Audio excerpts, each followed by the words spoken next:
doing well. I am Bullhorn Betty, and we are on the Bullhorn Betty Crime Stories channel, and we're covering the case of Melodee Buzzard, and we usually cover her on our main channel, but there were some newly understood information from Vinnie Politan earlier today that was just released about an hour ago.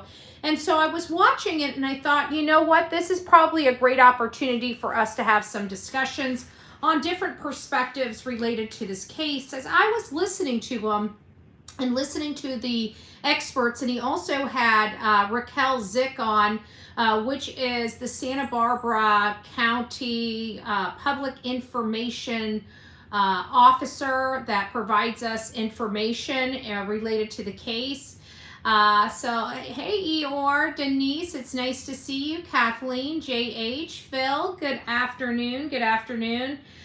So I decided to cover this case for this channel today because of a variety of reasons, but more importantly that it was just covered by Vinnie Politan, and he had some experts on, and we're going to dive into Vinnie Politan's show this evening on the main channel, but we are going to focus on some talking points related to some of the conversations that he had. So if you guys have not had an opportunity to watch Vinnie Politan earlier today, please go and watch it because he does have several people. Now, it starts at the beginning. It's not, he goes into a different story about halfway through the show. So it's only the first portion of his premiere that they released earlier today. I think one of the most notable things related to this case that I think we all have issue with is it seems like, and we brought it up ourselves, is that, you know, the Department of Children and Family Services always seem to be reactive as opposed to being proactive. There always seems to be defensive instead of, you know, trying to be offensive. It seems like they're always one day, you know, a day late and a dollar short in many of these cases.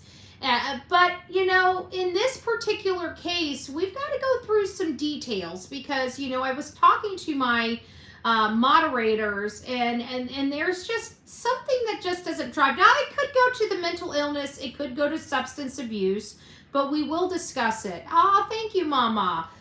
Lisa B, always, it's nice to see you. Mama, nice to see you. The Real Me Too, B, Betty fan, YouTuber. Melanie, it's nice to see you. Kimberly, good afternoon. Good afternoon, and thanks for the flower. I do appreciate it. CPS, you know, seems to be silent in many of these cases until it's too late. But I think the focus of the beginning part of his show was, you know, the aspect of we have a right to remain silent.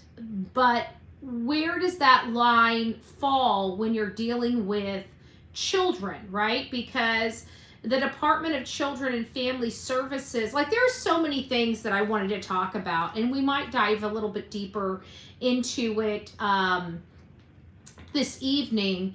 But it's a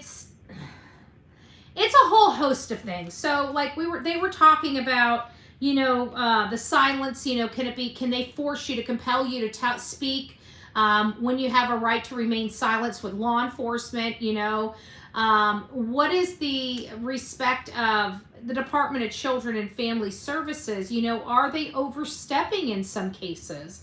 And I know we never really talk about that aspect, but there was something that was said, and we're going to go, like I said, we're going to go over this on the main channel, but there was something that Vinnie said that kind of made me really look at the perspective of what we're dealing with here and finding out, am I really on the right side of this, or am I allowing my emotions to get to me? And I think we need to dive in a little bit, and I think I need some clarification for my audience. But the other, we'll have to get to the other one because I was just here and then I lost it. But can that be used against you, and they can compel you to produce a child or go to jail? So where is Melodee Buzzard? You know, and it comes down to how toxic was that relationship with Rubiel's family, because we learned that this child was taken away from Ashlee, that his family had her for a while, and then her mother got her back child and tried to get the child in some kind of adoption. So she was fearful at some point that they were coming after her child to take her away from her, to adopt her flesh and blood. This man's family, this child's father's family, is trying to remove this child from her and take this child away from her. You know, we don't know, like they keep saying all this mental illness, but I'm not seeing, now granted, we wouldn't have that information because that's protected by, you know, HIPAA. So we don't have that. We're just hearing of the family saying that she was taken. You know, what kind of inpatient therapy did she have? Was it for mental health issues or was it for substance abuse issues? We need to find that out because there's something going on here. It seems like the relationship between them is toxic, and Vinnie Politan's show focused predominantly on these photos, not having photos to produce for this child. But the mom's not cooperating. So how do we know she doesn't have all these photos of her child? We don't. Because she's not cooperating. She's not the one producing the photos to provide for the missing flyer because she's not cooperating. So the only place they're getting these are either from the school or from distant family members, which she clearly cut off and cut out of this child's life. So when Raquel, oh gosh, what's her name? I remember her first name, but I can't remember her last name. But she's the public information. I said at the beginning of this show what her name was. But she was up there speaking to Vinnie Politan, and he asked her the questions we've been asking. So one of our questions is where in Kansas and Nebraska did they go? Because we only have general idea. Okay, here's the general idea. This is where they are in Lompoc. This is Mars, and this they're saying Nebraska. So we put the address in that we know, and then we put Nebraska. Well, as you see, it puts it like in the middle of Nebraska. There's a lot of places right along here that you can turn around and go into Kansas.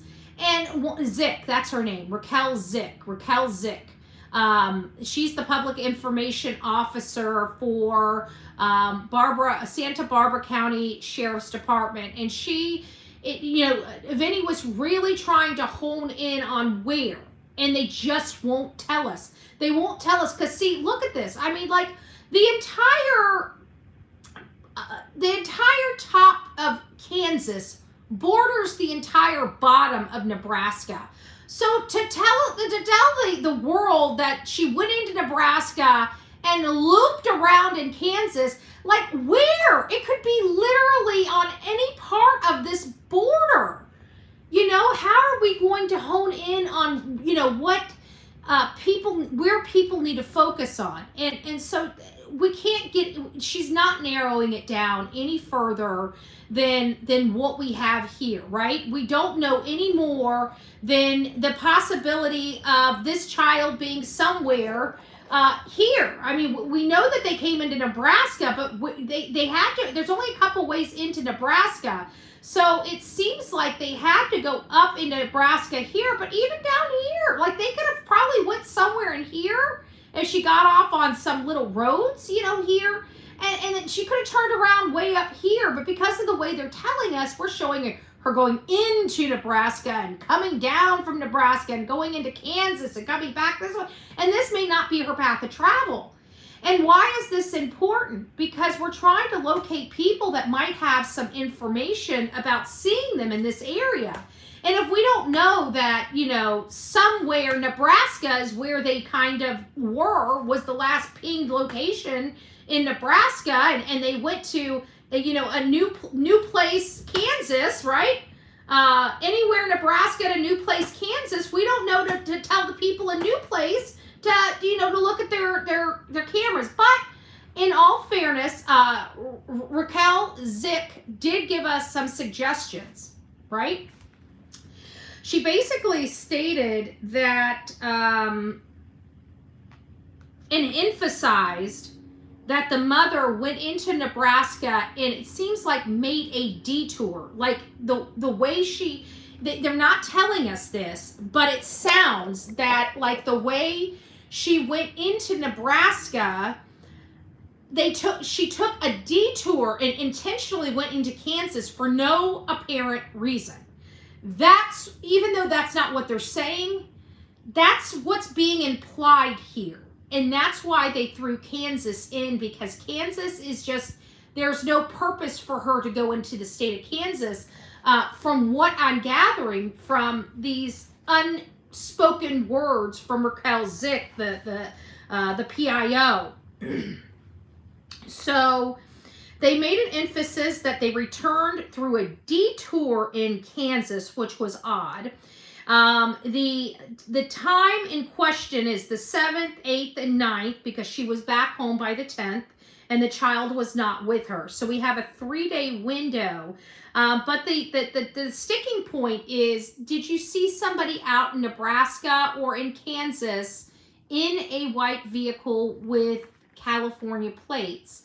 Is it possible that you saw this child? Were you on? Here's some of the roads that it's I-15 to I-78, I believe.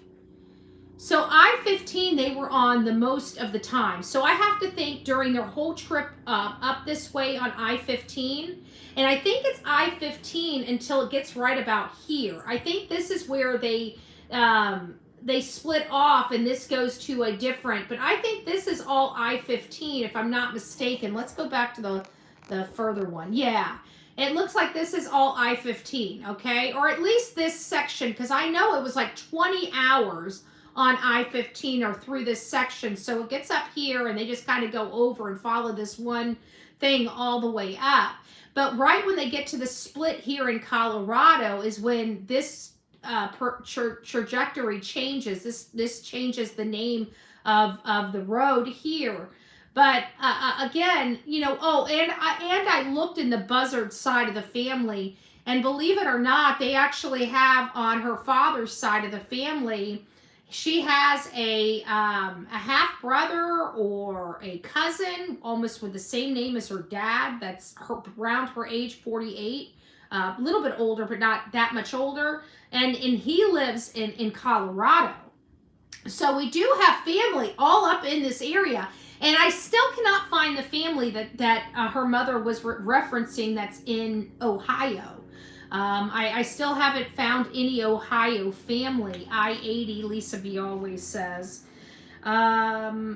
So we've got that, and then it says return through Kansas, which was, they made such an emphasis on it, and Ms. Zick implied, I don't know what words she used, but she just implied that this was odd. It wasn't a path of travel that she needed to go into. Respectfully, the rental car may or may not have Cali tags.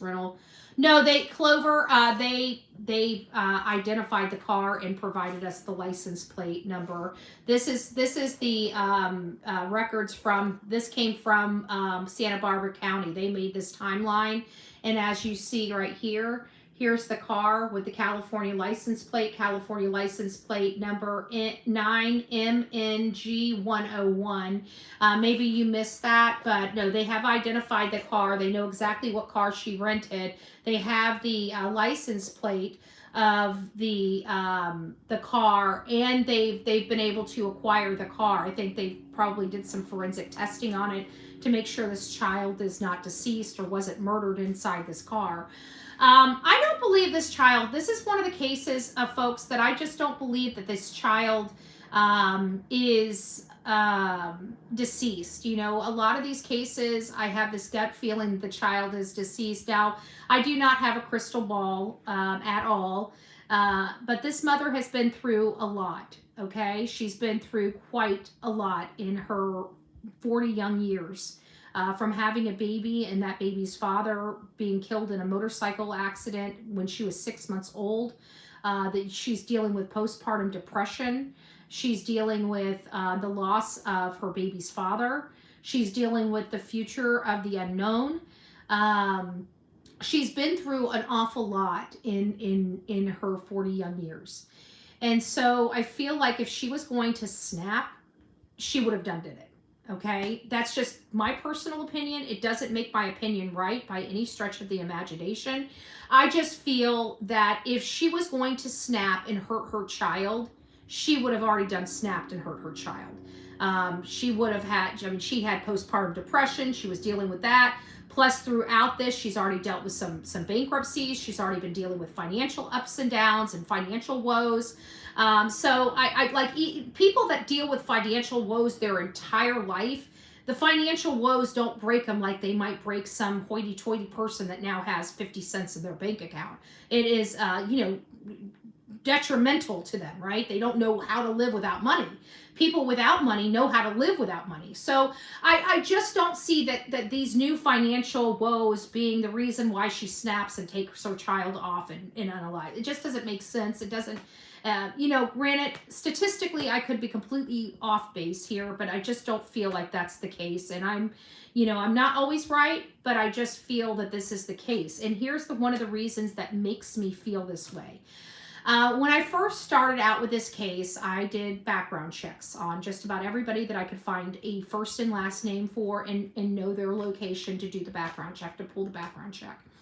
And so the first person I pulled a background check is obviously Ashlee Buzzard, because she's mom, and she's basically ground zero, and I want to see what's going on with mom.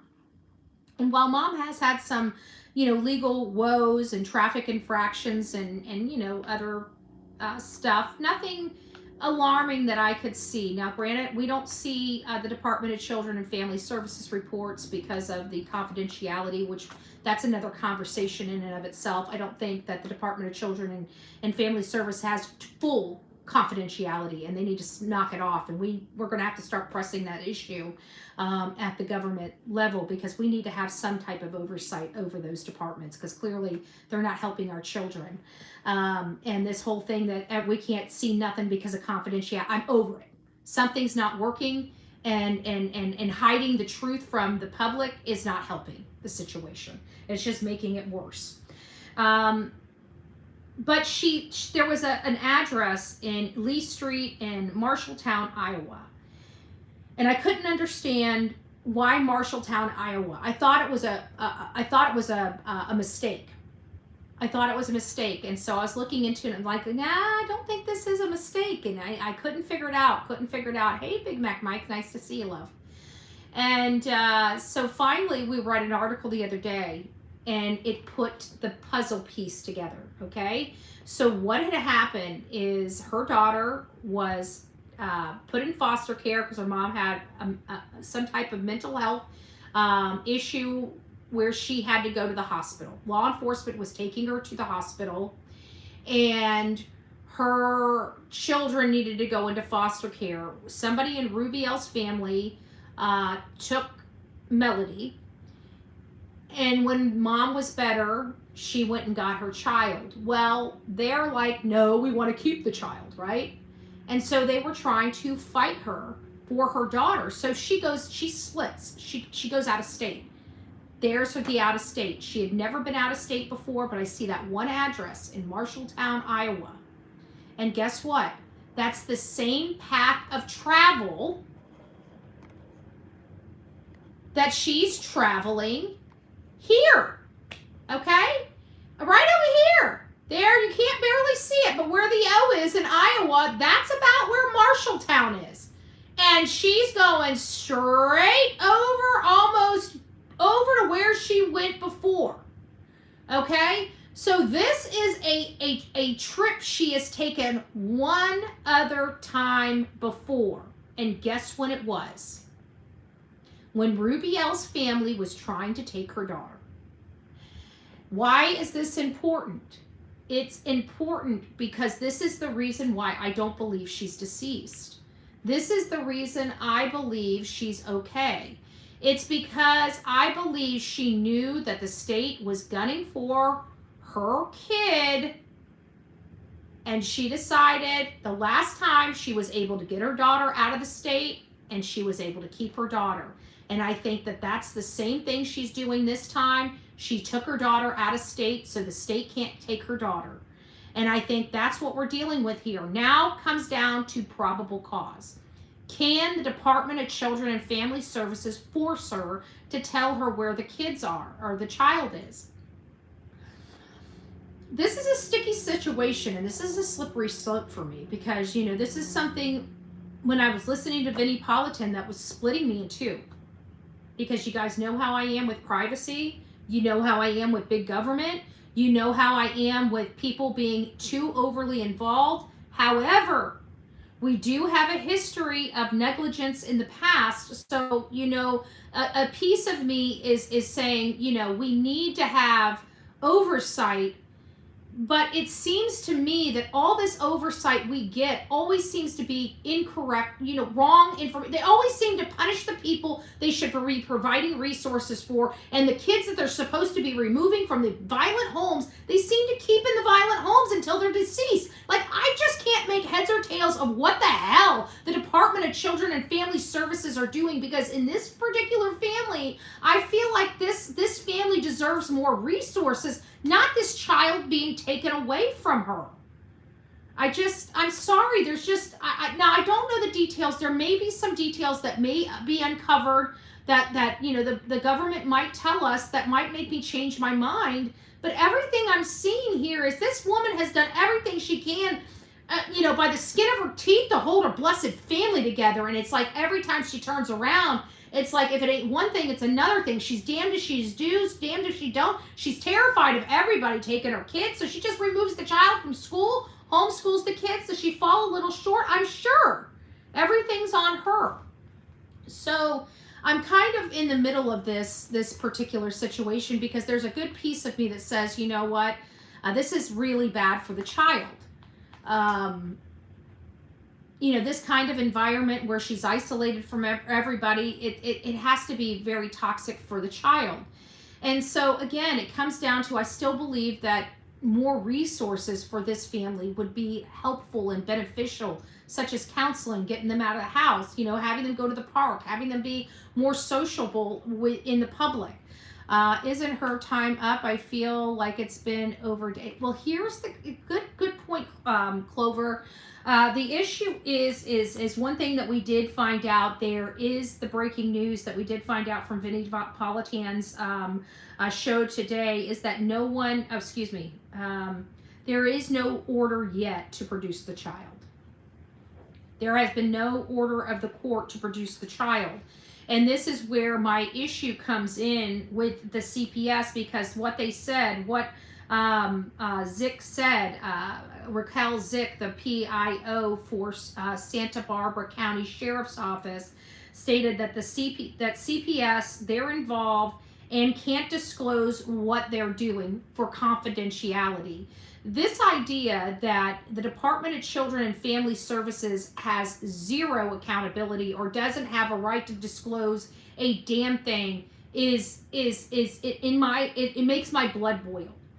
We're not doing this right. There's too many failures in the Department of Children and Family Services for the public to also be blocked out, for us not to know. So we have got to make changes where our victims and our children are numbers. So their identity is undisclosed to the public. But I absolutely believe that the public should have every right to look at the records of those children and find out what the hell is going on in the Department of Children and Family Services, because what they're doing and trying to say, no, public doesn't have a right, true confidentiality, no, you do not have true confidentiality. They have privacy, that's it. The children have privacy. That doesn't mean that everything that you guys do with those accounts are confidential and that the public has no right to see them. I call bullshit on that. That may be what they're trying to tell you, but I'm telling you, those children are offered privacy, not confidentiality. We have a right to see what is going on with these cases and why we have dead children. Why do we have dead children? But this is not one where I think that this child is deceased. I do believe that this mother is hiding this child. I think this mother is hiding this child from the other side of the family. Because guess what? If the state comes and takes this child from her, where are they going to put her? They're going to put her right in the family that she has worked for the last 4 to 5 years to make sure does not see her and does not get their hands on her. Because they tried to adopt her before, and I guarantee in the back of her mind, she knows that. Now listen to this. This is another thing that me and my mods talked about, was the fact that she is constantly leaving the house in wigs, the mother. And she had her daughter in wigs. And it made me question, how contentious are things truly with Rubiel's family? Because I feel like they were hunting her down to try to get that child. I think that has a lot to do with maybe some of that mental illness, that PTSD. Because when a woman is going through hell and you try to take her kid, she's going to do everything she can to make sure that never happens again. And I truly feel like there's something like that going on here, because she's really, really paranoid, and more so paranoid than I've ever seen in somebody that's been diagnosed with bipolar disorder, okay, of all things. Bipolar disorder is up and down, and sometimes when you're coming up or going down, you can be a little violent, you can be, whatever, but we're talking about pure paranoia here. Paranoia so much that she puts a wig on to go out of the house. Like, when I heard that for the first time, and it really kind of clicked, you know what it reminded me of? You know how, like, you have those domestic violent people that are hunting you down, and like you move halfway across the country and they're still trying to find you to put you in that, like, that's just the type of imagery that came on. So I had to think about this, why is she so paranoid? And there's only one thing when it comes to her daughter, is them trying to take her. And guess what? The last time, she went in the same direction. So this is what's making me feel this child's alive. This child's okay. Do I know that for a fact? I could be 100% wrong, and this child could be deceased and drowned in a lake somewhere.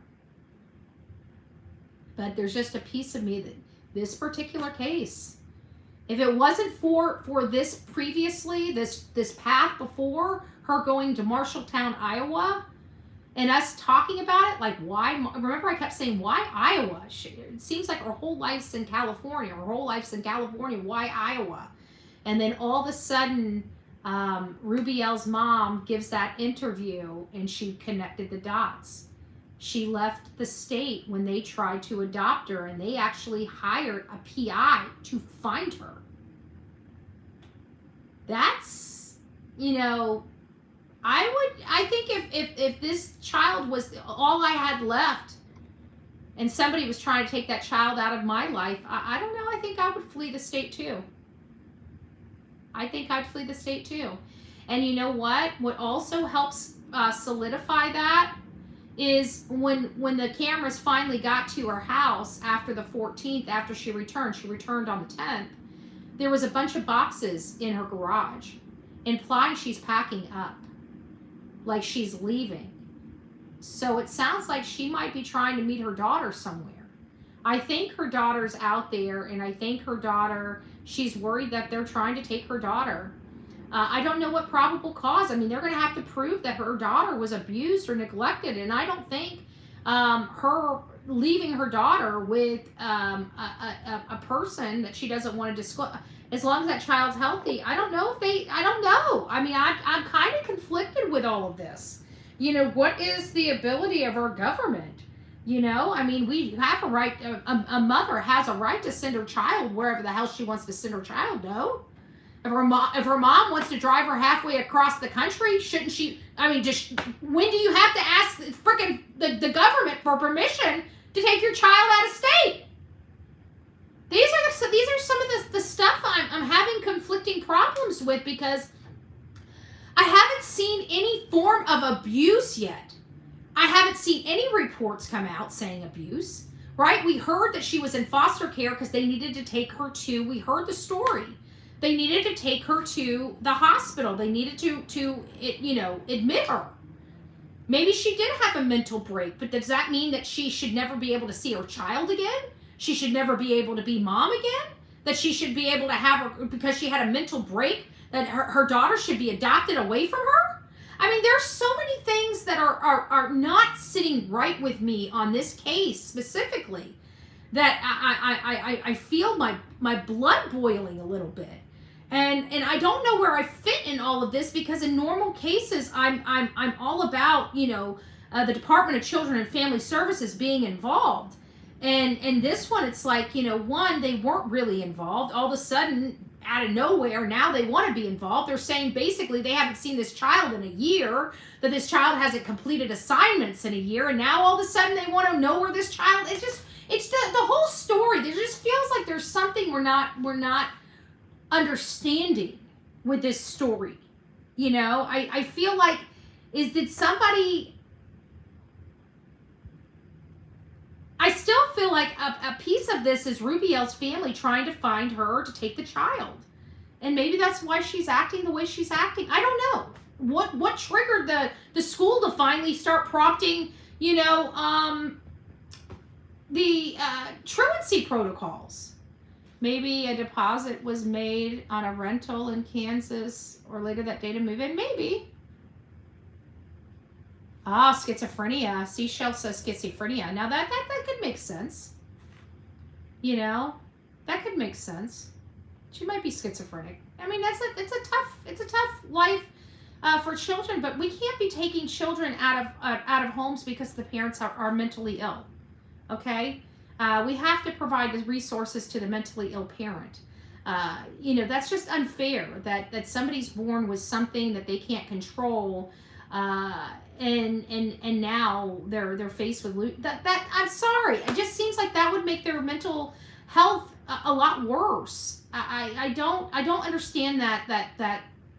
Maybe I'm off base here. Bonjour, Miss Betty could have disassociated. Yeah, it could have. And she, in all fairness, her daughter could be deceased. I mean, I'm not saying, this is just the first case where I really have, like, even if you watch the beginning of this case where I started out, I didn't have any good feelings at all. I thought this child was a goner, just a complete goner. I thought, oh my God, what did this mom do? When I saw the look of this mom's face, I'm like, I'm not getting good feelings, But then we heard some information that changed. That's what happens. We have a theory that we go on, and then we'll get a tidbit of factual information. It's like, oh, that changes things. And that's what happened. That's very true. That's not illegally to be mentally ill. It's not. I have a brother that's bipolar schizophrenic. It's a lot to deal with. I'm sure it is. And it's probably a lot to deal with for a child as well. But I just don't find it to be a good excuse to remove a child from a home because of mental illness. I just don't. Unless it's violent mental illness, they need to find resources, whether it's, having care come into the house, every other day, to make sure the mom's taking medication and giving some support that way. I don't care what it is, but I think that there's other remedies than the I call it brutally taking a children don't know when their parents are mentally ill. They still love their parent. They don't understand that life's different than what the life they're living with. But think about Tourette's. I mean, kids that have a parent that has Tourette's. Do you think that because the parent has Tourette's and bellows out some of the most horrific, vile words you can imagine, deserves to be without their child? You know, I feel like we're getting in a slippery slope, and I didn't know I felt this way, but there was something about Vinnie Politan's, premiere today that kind of got my feathers ruffled. Not anything he did, like, I'm not mad at Vinnie. It was just the talking point, some of the conversations, and it was like a piece of me's like, well, how is that the government's right to know? How's that the government's right? Like, then I started hearing me say that, and I'm like, wait a minute. Am I wrong here? Like, I've got to also, I can preach we have to be more involved and still expect, our government overreach to be, down a little bit. Like, I understand that when it comes to our children and, the Department of Children and Family Services, we do allow our government to overreach with constraints and go into people's personal space for the welfare of children. So, we understand that. But when is too much too much? I think is the eye-opening question for me, because I didn't know I had these feelings about this topic until some of these conversations were coming up on this Court TV premiere today. And I was listening intently. I took notes, as I do. And, they're kind of on the realm of this daughter, is lost in the cog of the system. And it's like, she was removed from the other side of the family. And I was thinking, my best friend, passed away. And he wasn't married to his significant other. Now, me and his significant other kind of had, some type of, because he was my BFF. She was the woman. When they first started dating, it was not a problem. But whenever they wanted to get, more of a relationship, you guys get how it is. But we still had the dinner and still went out together and still did things as stuff. It just wasn't as much as it once was. He was like my BFF. But when he passed away, it was really hard because they had lived together, they had built a life together, and his family just crawls out of from under rocks. Like, he hasn't seen the families down our throat. We want this, we want that, we want blah blah blah blah blah blah, blah. Anything that's his, we want. It's not yours, it's ours, right? That kind of crap. Like, like, sometimes when there's death, it brings out the most ugly in people. Absolutely ugly in people. And it got to the point where she was, I was on the phone. She was crying. She didn't know what to do. She had these people, me. I'm like, you tell them to go F themselves. You know me. That's my answer to everything. F off, right? But I had to get some people out there to sit on her house because I was worried that, they were going to, start coming there in the middle of the night and start stealing shit. This is her home that she had with my best friend for years. Literally years. And they weren't married. And, it brought out the ugly in people. And I talk to people all the time. Sometimes death brings out the best in families, and sometimes it does not. And I have to apply that here. And that's where my emotion came with Vinnie Politan on Court TV, is because I felt like we don't know these answers to make these assessments, like that the daughter was lost in the cog in the system. It sounds to me like something happened and this mother went into overdrive of protecting her cub. She was scared half to death. She didn't have the money to fight the system. She's on Social Security. I see a little bit more in this case than I see in other cases. And I felt like there's a lot of assumptions that we don't even know are accurate or not, because there is this death so early on in this child's life. And we have to believe that this mother had some sort of postpartum. And then to also be dealing with a significant other losing his life. Like, she made a baby with this guy, right? And she's going through postpartum depression and dealing with his death. I mean, I just, like, that would make any sane person lose their shit, no? Like, I feel like I would have lost my stuff.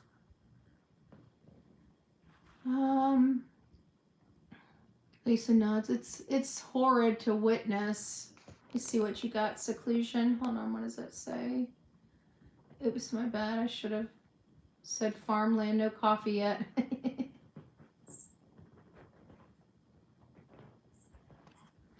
No worries. I live in Nebraska and know the state in the area. Lots of motorcycle trips with my husband. Oh, a motorcycle. Oh, I like motorcycles.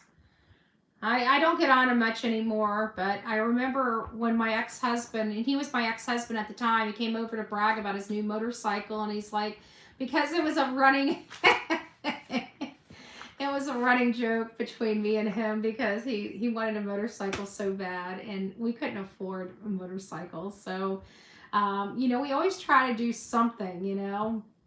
And so we got him this bike that needed to work on it, and you know, he put all god awful amounts of money in this bike, but I swear to God, no matter what he did, he could only ride it for 5 minutes before it shit out on him, and he was pushing.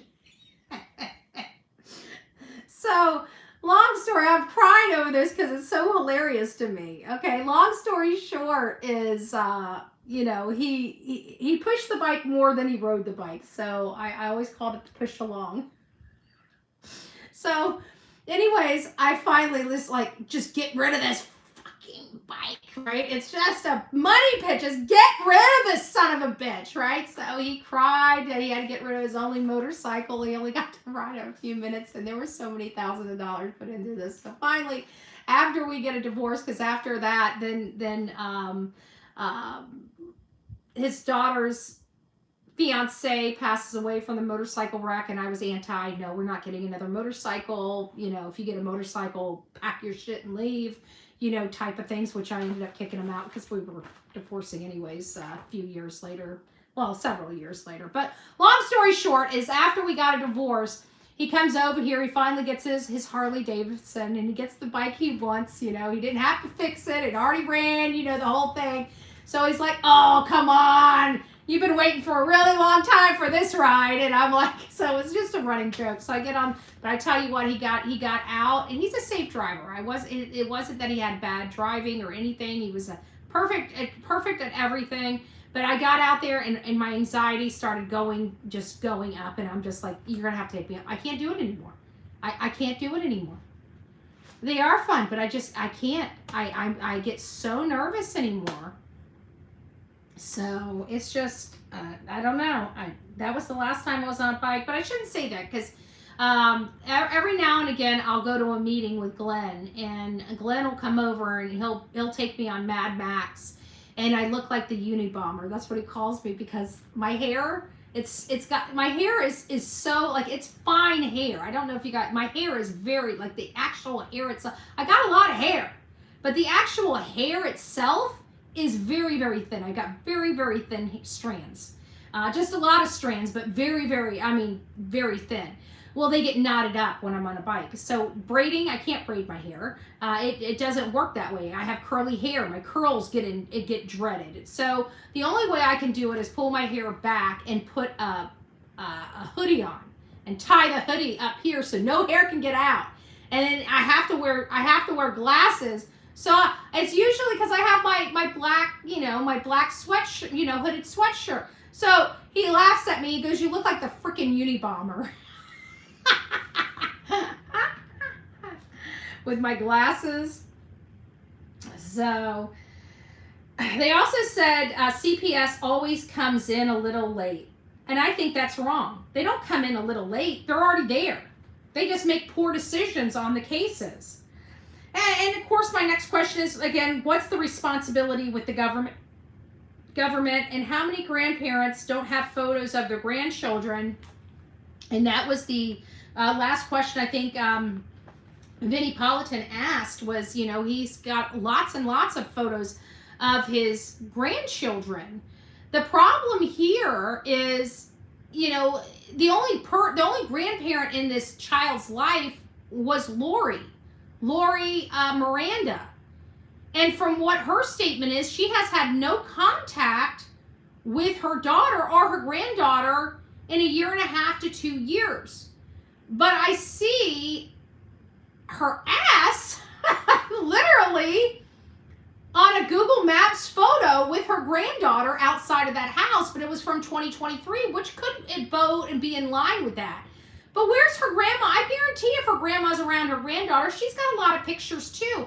And I think it's a horrible assumption to make that Ashlee doesn't have more recent photos of her daughter.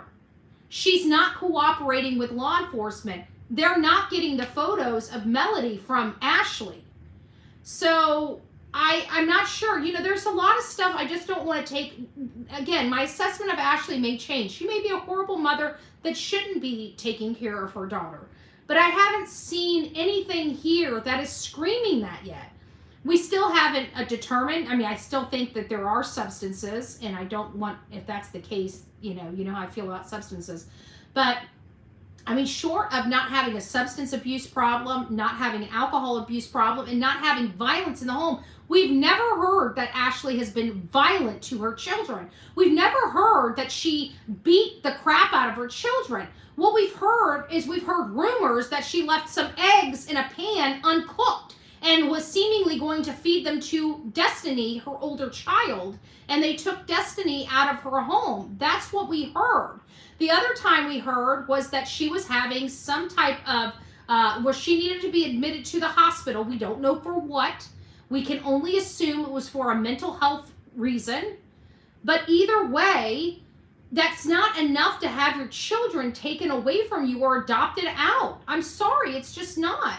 And I think that Rubiel's family tried to make a move to remove her from her daughter's life permanently, and that's what has caused all of this conflict in her life moving forward. I think she has PTSD of what Rubiel's family did to her, potentially. Now, I don't know. This is just an assessment. This is my opinion. It's my opinion based on super limited facts. So literally any reasonable fact could change, you know, my opinion of these, you know, and reassess this situation.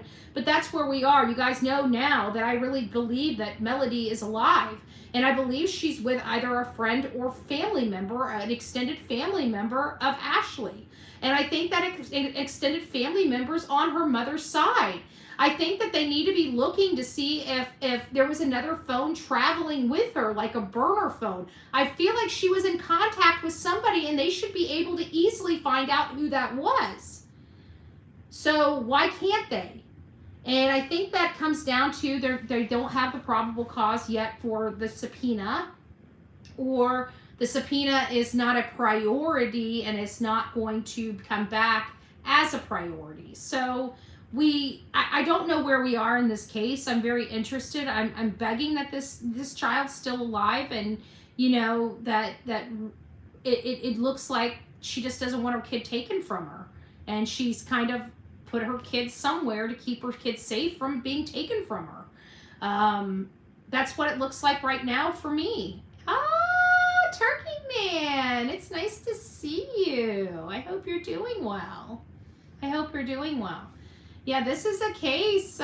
This is a case for the books here. I'm all kinds of confused. I'm up and down on this case. Like, my heart is, you know, and it's not, my heart's not even in the right place with this case either. Like like I'm having some moral conflictions of what is our government's rights here, you know, versus parent rights, because I'm major parental rights advocate.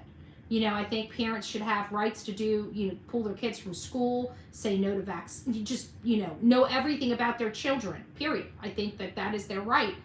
And so I'm starting to see this, and in normal cases where I see glaring abuse or stuff like that, I'm all for law enforcement going in and demanding this and demanding that. But here I'm struggling with this one. I feel like it's a little government overreach. In part. It just doesn't make sense. They keep trying to say she didn't do assignments for years, but she was enrolled in the homeschool program in August, and they saw her in August, and it just, things just aren't making sense with this case for me, and I feel like it's being intentionally fluffed by law enforcement for some reason, maybe to try to have the urgency to find the child, to take the child away. But again, I'm conflicted on why they are taking this child away from her, or attempting to take this child away from her, instead of providing her necessary resources. That's a problem I'm having. As someone that works in case management with schizophrenia, bipolar, etc., I personally had to remove a child from her home and mother. This case is scary. Well, there you have it. You know, I just, we're assuming that that's what she has, is bipolar schizophrenia. She might just have bipolar, and yes, it can have some outbursts and stuff like that, but violent outbursts that result in death, I might have to do some research on that just a little bit, you know, because I'm not sure if that would be accurate. And I don't want to paint with too broad of a brush here, because I am kind of, oh no, I'm not diagnosing her. Yeah. That would be the caveat to that, because it very well could be. We don't know what her mental illness is, and her mom's being tight-lipped, but I don't trust her mother. Lori Jean Buzzard, aka Lori Jean Miranda, I don't trust her mother. There's just something about her mother. I didn't like her mother when she spoke and gave this bullcrap answer about why she can't go and check on her own freaking grandchild. You know, I'm just not, I didn't like her answer. I didn't like her attitude. I didn't like the comments she made. I just got all kinds of not that she's a horrible, just that she's not being truthful. You know, that's the vibe I got from her mom. It's her mom's not being truthful. You know, that's it. So, anyways, government overreach in California, saying that's so right. Well, and that's another thing, because I don't like California. Like, I feel like they just aren't good with their children, right? I just think that they're always behind the 8 ball. And, you know, in any other case, I think I would be a little bit different, a little bit more heavy-handed, and maybe I should be more heavy-handed with this case. There's a piece of me that's kind of feeling bad for Ashlee, and I can feel it. That's why I'm toned down on her case. It's because there's a piece of me that feels like there's more here. Like this, I don't think we quite understand the pain and how much this woman has truly been let down throughout everything she's been through. I feel like everybody's let her down. I feel like her mother's let her down. I feel like Rubiel's family let her down. I feel like the people, like the state and everything that's supposed to be helping her, I feel like everybody's let her down. And I feel like that's why we're here at this point. And that's the part of having a hard time overcoming, is I have real sympathy for this lady in her situation. So, hey, PG Little, it's nice to see you. It's nice to see you. All right, guys. Well, that's all we have right now for this, because I want to save the rest of my talking points for the show tonight, where we're going to kind of break down the actual court TV statements. We're going to go over Raquel Zick's statements, and we're going to go over some other commentary from the experts that he brings on to his panel, because there's just something that I'd like to, have voiced, especially the assumptions that are being made that I think we shouldn't make. I think it's too premature to make them at this point. You know what I'm saying? I think it's premature. I'm not jumping on the bandwagon yet. Exactly. And normally I would. I'm all about finding out. But for this particular case, I'm a little nervous about California finding this child for some reason, and I don't know why. There's just something that's not sitting well with me on this case, and it's not that the child is deceased sitting well with me. There's just something else that's not sitting right with me. I feel like this child's okay, and I pray to God I'm not wrong on that. I pray to God I'm not wrong on that. Anyways, guys, don't forget to come and check me out on my main channel, Bullhorn Betty. We are going to be taking a deep dive in later this evening on the Vinnie Politan Court TV segment that he did on Melodee Buzzard. This was kind of the kickoff, you know, get our wheels spinning, get our thought processes going on how we feel about this, because I feel like there's a different talking point here. And it has to do with government and parental rights. And I think that we need to start having those conversations. Can somebody drop my main channel in here? I can't do it because I'm on this, but yeah.